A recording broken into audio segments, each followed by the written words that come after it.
कैसे हो आप लोग? आई होप अच्छे होंगे। मैं भी ठीक हूँ। मेरा नाम है प्रिंसारा। तो गाइज आज बना रहे हैं हम खटाई, तो आपको दिखाते हैं हमारे यहाँ पहाड़ में कैसे बनती है।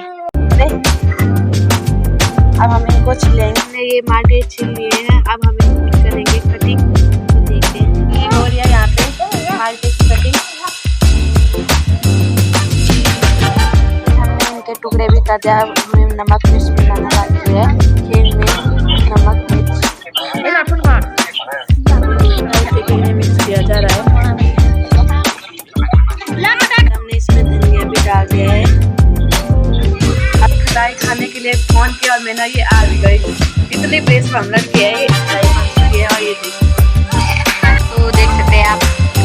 तो गाइज हमने खटाई भी खा लिया है और खाना भी खा लिया है। अब हम यहाँ पे धूप सेक रहे हैं और आज का मिनी ब्लॉग यहीं पे एंड करते हैं। तब तक के लिए बाय, मिलते हैं तुम्हें नेक्स्ट ब्लॉग में।